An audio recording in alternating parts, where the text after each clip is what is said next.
Continuamos con el panel número 1, interacción del derecho nacional e internacional, utilización de la jurisprudencia de la Corte Interamericana por tribunales nacionales y la experiencia europea. Invito a pasar a la mesa principal al doctor Juan Carlos Henao, presidente de la Corte Constitucional, al doctor Mauricio Fajardo, presidente del Consejo de Estado, al doctor Sigifredo Espinosa Pérez, vicepresidente de la Corte Suprema de Justicia, al profesor Javier García Roca y al moderador Roberto Cuellar. Sí, muchas gracias. Soy Roberto Cuellar, muy buenos días, director del Instituto Interamericano de Derechos Humanos, entidad que fue creada precisamente por la Corte Interamericana de Derechos Humanos con respaldo de la Comisión Interamericana hace 31 años, para auxiliar al sistema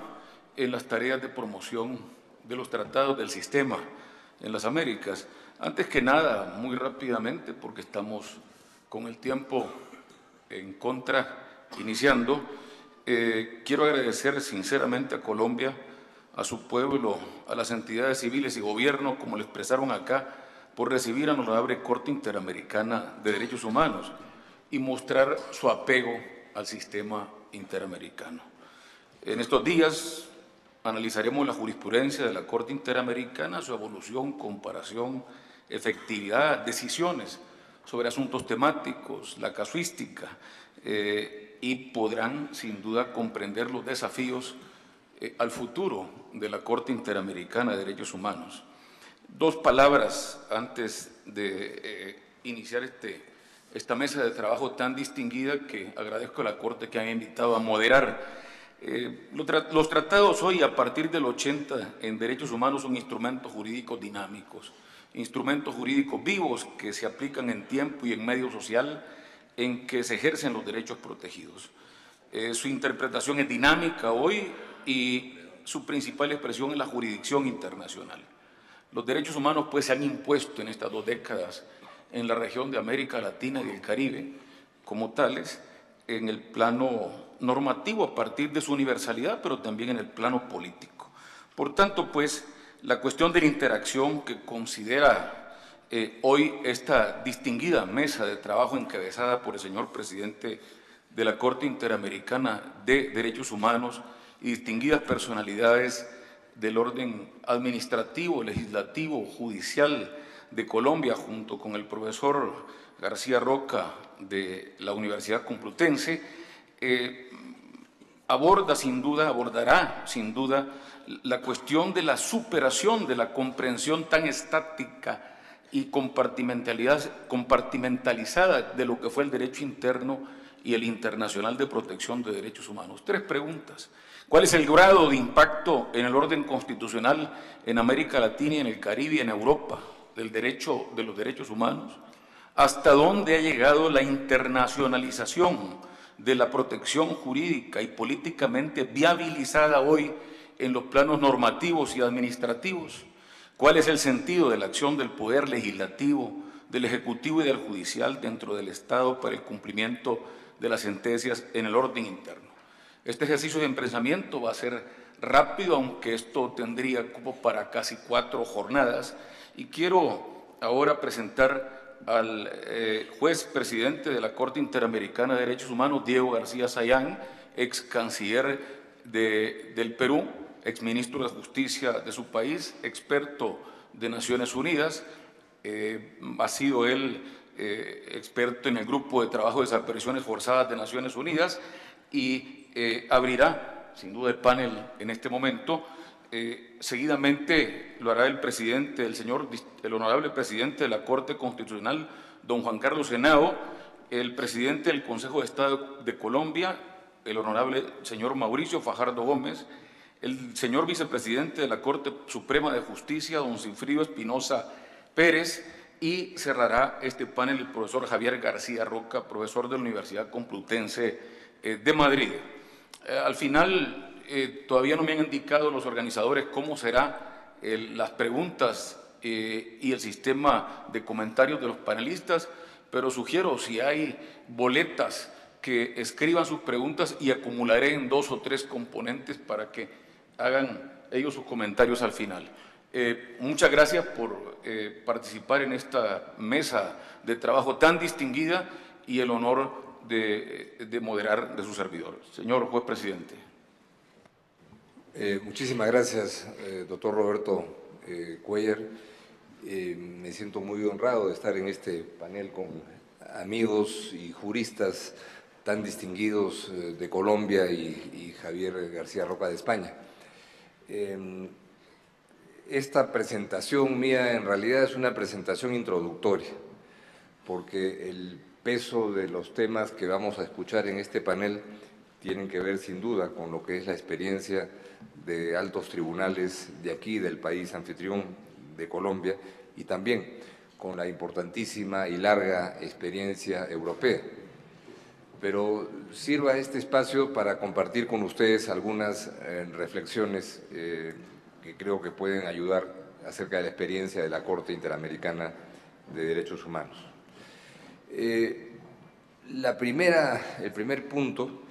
es destacar el papel activo que viene desempeñando la Corte Interamericana de Derechos Humanos como órgano del sistema interamericano. Las sentencias que dicta la Corte, si bien en términos estadísticos para la alta población de toda la región pueden no ser muy relevantes, se vienen aumentando. En lo que va del año 2011, la Corte ya ha dictado el doble de sentencias de las que se dictaron el año pasado. No porque le haya dado una fiebre de hiperactivismo, sino porque hay un aumento de casos que llegan a la Corte, acaso no tanto porque se aumentan las violaciones en la región, sino porque sí se fortalece la noción de que el derecho a recurrir a un tribunal internacional es un derecho que tenemos todos los habitantes de los países que han reconocido la competencia de la Corte Interamericana de Derechos Humanos. Pero más allá de la estadística, la reflexión que quiero hacer tiene que ver con asuntos más bien sustantivos. La primera reflexión es sobre el efecto, el impacto de las sentencias y de las decisiones sustantivas de la Corte Interamericana de Derechos Humanos, diciendo algo que es absolutamente elemental, pero fundamental también, que es que las sentencias de la Corte se cumplen. Y no se cumplen de manera perfecta, porque la obra humana nunca lo es ni lo será, pero sí destacamos que además de que las decisiones en lo que atañe a las reparaciones económicas, que en más de un 80% están cumplidas, que la amplia gama de sentencias de la Corte en lo que respecta, por ejemplo, a su impacto en modificaciones a normas jurídicas de los Estados, en líneas generales se han venido cumpliendo, desde aspectos como la modificación constitucional en Chile acerca de la censura previa, o las normas en ese mismo país en lo que respecta a acceso a la información pública, la restricción del papel de los tribunales militares para que estos no juzguen más a civiles, haciendo en mi país, el Perú, las modificaciones normativas para que así sea, y muchas otras que se han hecho a lo largo de la región en materia del perfeccionamiento de los recursos al interior de los procesos judiciales, son algunos de los tantos efectos que este tribunal puede haber tenido en el ámbito de lo normativo. Pero acaso el tema más importante, y que es el que se privilegia de tener nosotros aquí, a quienes me acompañan en este panel, es la interacción de las decisiones del Tribunal Interamericano con el espacio de lo jurisdiccional. Espacio relevante en la medida en que alguien ha estimado que más del 50% de las decisiones sustantivas de la Corte Interamericana tienen que ver finalmente con la aplicación, el procesamiento interno que hagan los tribunales nacionales. Y en consecuencia, tenemos un acompañamiento musical muy importante que creo que nos alienta y nos da la interacción musical que en un día lunes en la mañana puede darnos una vitalidad agregada. Espero que el sonido llegue bien aquí al auditorio. Entonces, ¿Cuáles son algunos de estos espacios jurisdiccionales que han tenido importancia más o menos evidente? Son seguro conocidos por todos ustedes. Aquí solamente haría una muy ligera recapitulación, pero sin duda en un tema de enorme trascendencia en las últimas décadas para la región, que es el tema de las amnistías o autoamnistías, como en un caso específico lo llamó la Corte Interamericana para el caso del Perú. El procesamiento de los criterios establecidos por la Corte acerca de las incompatibilidades de la ley de amnistía del Perú de 1995 ha sido procesado por una variedad amplia de tribunales. Estamos aquí con... ¿Qué hacemos?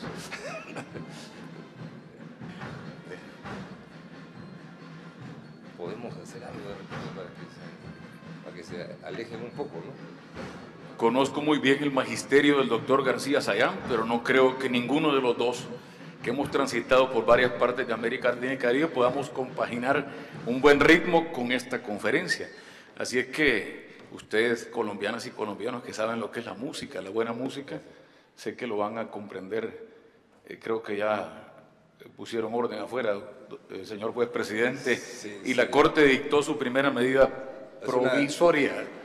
Es una medida provisional de efecto inmediato que creo que concreta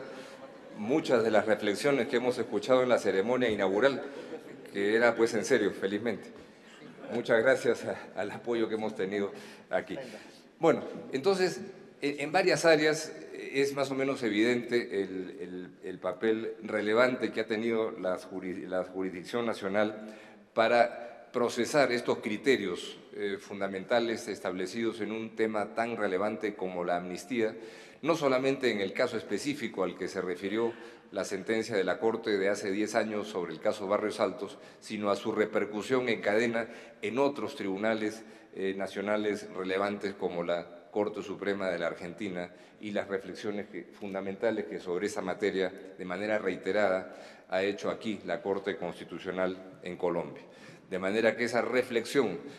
adoptada y, por supuesto, recreada por altos tribunales nacionales en un tema tan importante como el de las amnistías y autoamnistías, de alguna forma cambia el escenario institucional en la región en la medida en que se sabe ya que cuando han habido graves violaciones de derechos humanos hay que investigarlas y eventualmente sancionarlas, y eso a estas alturas de la evolución de la historia jurídica y política de América Latina ya no es una novedad, ni tampoco es una herejía.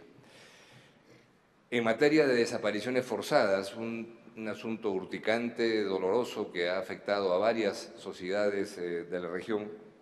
es interesante cómo los principios no inventados por la Corte, pero sí expresados en sus sentencias reiteradas en esta materia sobre el carácter de la desaparición forzada como delito permanente, ha sido así adoptado por la justicia penal de varios países de América Latina, en donde incluso las tipificaciones al delito que se dieron con posterioridad al inicio de la ejecución de las desapariciones, pero entendida esta como proceso permanente, se han traducido ya en sentencias penales en varios casos. Y por último, un tema tan relevante como el de la prescripción en asuntos de graves violaciones de derechos humanos. Y pongo estos tres temas simplemente como ejemplos de temas que son controversiales y que han sido controvertidos a lo largo de la historia jurídica del mundo y que no están resueltos en algunas otras partes del planeta. El tema de las amnistías, autoamnistías y las prescripciones, pero que ha tenido en este diálogo jurisprudencial un elemento absolutamente medular en altos tribunales nacionales de la región. Sin embargo, más allá de materias específicas como estas, ¿acaso el punto más relevante es constatar cómo altos tribunales de la región vienen considerando que las sentencias de la Corte Interamericana, que la jurisprudencia de la Corte Interamericana es un componente sustantivo fundamental en el ejercicio del control de convencionalidad? Es decir, no solamente lo que ya conocen hoy las autoridades públicas en todos nuestros países, que las obligaciones convencionales internacionales son aspectos que comprometen no solamente a los gobiernos, sino a todos los componentes de los aparatos públicos, incluidos de manera protagónica, por supuesto, los jueces, sino que más allá de lo que establecen las estipulaciones de los tratados internacionales, la jurisprudencia del Tribunal Interamericano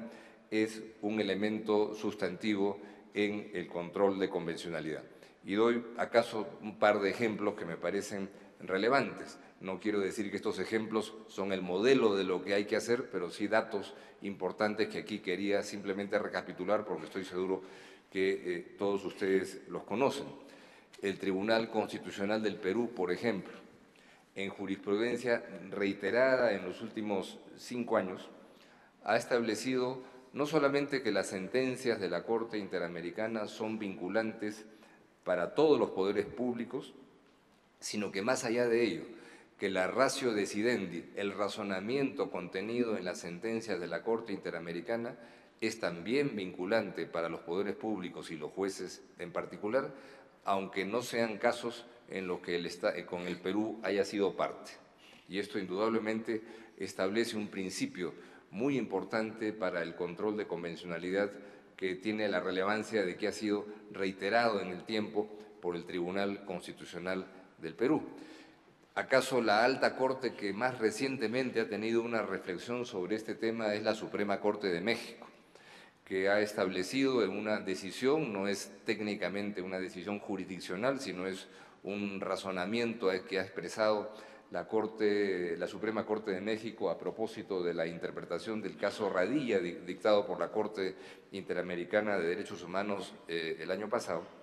ha establecido primero que las sentencias de la Corte Interamericana son obligatorias en concordancia con lo que dice la Convención Americana sobre Derechos Humanos, pero que los criterios, más allá de esa estipulación general, que los criterios recogidos en las sentencias de la Corte Interamericana de Derechos Humanos son elementos orientadores fundamentales en el control de convencionalidad ex oficio que deben ejercer todos los jueces de la República Mexicana. Esto tiene una tremenda importancia y, por supuesto, abre un abanico de preguntas sobre cómo es que esto se va a poder traducir en una jurisprudencia ya sistematizada que no genere, naturalmente, una nueva suerte de conflictividad y también lo que la Suprema Corte de México ha establecido acerca de la competencia del fuero militar en lo que respecta a investigaciones sobre derechos humanos. Un tema que está establecido en la ley vigente en México, pero que la Suprema Corte ha orientado en una perspectiva distinta, que es la de señalar que los tribunales militares no deben ser competentes para las investigaciones sobre violaciones de derechos humanos cometidas contra civiles. Y en concordancia ya con ese razonamiento de la Suprema Corte de México, en días pasados, las instancias del Ministerio Público de la Justicia Militar, en 2 casos que la Corte Interamericana ha resuelto en meses pasados, ha derivado el conocimiento de estos casos de la justicia militar a la justicia ordinaria. Entonces, estos 2 ejemplos, que no son necesariamente iguales en todos los otros países de la región, son puntos que yo quería aquí mencionar. No voy a entrar al análisis de lo que ha hecho en esta materia la Corte Constitucional, porque no podría estar aquí mejor representada que por su presidente y querido amigo el doctor Juan Carlos Henao, pero indudablemente el hecho de que la Corte Constitucional de Colombia, de manera reiterada, haya incorporado elementos en su razonamiento que derivan de las sentencias de la Corte Interamericana y que haya establecido el concepto de que las sentencias de la Corte es un criterio hermenéutico relevante en una jurisprudencia que tiene ya varios años. No creo que me eximo de mayor comentario porque la jurisprudencia de la Corte Constitucional es muy rica y muy intensa en esta materia. Entonces, para terminar con ese aspecto, estamos en un curso, en un proceso que evidentemente como tal está en plena ebullición y en pleno desarrollo, en donde podríamos decir que se está en una corriente de vertebración de la jurisprudencia de los tribunales internos articulada a los criterios jurisprudenciales de la Corte Interamericana de Derechos Humanos, que tiene una enorme riqueza. Una enorme riqueza porque si estadísticamente la cantidad de decisiones que adopta la Corte Interamericana de Derechos Humanos al año, aunque dupliquemos este año la sentencia frente al año pasado, seguirá siendo siempre un número muy pequeño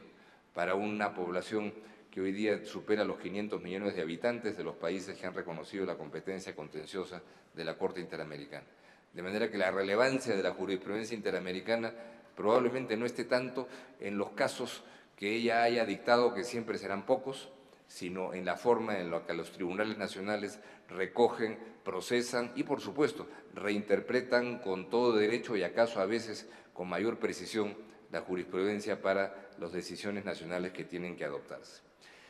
Pero que es un diálogo, si no sería un monólogo, va también en un sentido inverso, es decir, la forma en la que en la Corte Interamericana de Derechos Humanos se fortalecen los criterios jurisprudenciales de la misma, utilizando, tomando en cuenta y teniendo como referente las decisiones de tribunales nacionales. Y esto es algo que ha merecido a veces poca reflexión, pero que tiene también una importancia sumamente relevante. Las leyes de amnistía y la interpretación que al respecto ha hecho la Corte Interamericana es conocida. Esto se ha tratado en 3 o 4 sentencias. Sin embargo, la cantidad de decisiones que han adoptado en esta materia tribunales de Argentina, de Uruguay, de Honduras, de Colombia, de El Salvador, del Perú y de Colombia, por supuesto, son elementos que la Corte Interamericana ha recogido expresamente en decisiones judiciales que ha adoptado el año anterior y este año, en el caso Hellman con Uruguay o en el caso Araguaya con Brasil. Es decir, su referente, por supuesto, es y tiene que ser la Convención Americana, pero en esta interacción es absolutamente evidente que se ha enriquecido la jurisprudencia de la Corte con ese razonamiento de decisiones de tribunales como los que he mencionado. El otro punto, el tema de las desapariciones forzadas, que, como decía, ha sido tratado por la Corte y ha tenido un efecto importante en decisiones de tribunales nacionales, también lo ha sido en un sentido inverso, porque finalmente son instancias penales nacionales las que han recogido, han interpretado y han enriquecido el concepto de delito permanente para sacar de ahí consecuencias de justicia penal, que no son, por cierto, el ámbito de la Corte Interamericana de Derechos Humanos, pero que en su razonamiento, a su vez, regresan para enriquecer la jurisprudencia de la Corte Interamericana con decisiones, por ejemplo, como las adoptadas por la Sala Penal Nacional del Perú, el Tribunal Constitucional del Perú, la propia Suprema Corte de México, el Tribunal Constitucional de Bolivia, la Corte Suprema de Panamá, la Corte Suprema de Venezuela y, por supuesto, la Corte Constitucional de Colombia. Todas esas decisiones judiciales nacionales han sido recogidas, expresamente mencionadas en las decisiones más recientes que la Corte Interamericana ha adoptado sobre esta materia. Y también, para mencionar un último tema, el del control de convencionalidad, cómo ha sido planteado por la jurisprudencia de la Corte Interamericana, pero también cómo ha sido conceptualizado y definido por tribunales nacionales y cómo la Corte ha ido recogiendo eso en su jurisprudencia. Entonces, no voy a utilizar todo el tiempo que tenía asignado, que era 25 minutos, porque hemos empezado con un poco de atraso y no quisiera afectar a los otros colegas cuyas presentaciones más sustantivas yo quiero escuchar con mucha atención. Simplemente recapitular esos aspectos que son, a mi juicio, medulares. Hoy día, el sistema interamericano, que como lo decíamos en las palabras inaugurales, no es ni puede ser entendido solo como los órganos del sistema interamericano, sino como un espacio en donde se articulan los estados con todos sus aparatos públicos. Hoy día el sistema interamericano de derechos humanos es un sistema vivo, un sistema activo que primero se traduce en una dinámica institucional que recoge, procesa casos, adopta decisiones. En segundo lugar, decisiones que fuera y más allá de lo que pudieran haber sido considerados como sueños utópicos cuando la Convención Americana se adoptó en 1969 y pensar en la ilusión de tener en la región un tribunal interamericano que primero adoptara sentencias y segundo que los estados las cumplieran. Hoy día encontramos que en líneas generales hay un impacto, un efecto positivo y que esas decisiones sí son procesadas, sí son cumplidas, por supuesto, con todas las dificultades institucionales y acaso eventualmente políticas que se puedan presentar, pero esa es la tendencia, ese es el curso prevaleciente y eso es lo que importa destacar en esa materia. Pero lo más importante es que en ese proceso el verdadero eje de la protección de los derechos humanos se va fortaleciendo en las instituciones jurisdiccionales nacionales y se va fortaleciendo esencialmente por el papel esencial que juegan altas cortes en procesar esa jurisprudencia interamericana y en establecer pautas jurisprudenciales que son luego gradualmente recogidas por espacios judiciales de otros niveles jerárquicos. ¿Y acaso esa es la vía adecuada? Esa es la vía que nadie la diseñó así en el papel y en el gabinete, pero que le permite a los jueces y juezas de otras instancias, de otros niveles, tener la garantía y la certeza, por decirlo en una palabra, que no están metiendo la pata, sino que están yendo en el curso de lo que corresponde, porque así lo han establecido los criterios jurisprudenciales de los altos tribunales. Y finalmente, en un sentido inverso, cómo eso fortalece y le permite al sistema interamericano, que no es un tribunal, como lo decíamos, venido desde fuera para imponer su, entre comillas, sabiduría sobre los tribunales nacionales, sino un componente, y no el principal, sino un componente de un sistema interamericano que le pertenece esencialmente a las comunidades nacionales y a sus tribunales nacionales. Entonces, ese diálogo jurisprudencial hoy día no es un elemento teórico, es un ingrediente absolutamente medular de la dinámica jurisdiccional de la Corte Interamericana de Derechos Humanos, y tengan la certeza que lo que pretende la Corte no es dar clases, no es dar instrucciones, sino nutrirse, recoger las experiencias de los tribunales nacionales y con eso mejorar las condiciones reales de los derechos humanos en esta región. Muchísimas gracias, queridos colegas, y seguiremos pues adelante con este diálogo ahora aquí en el panel. Gracias.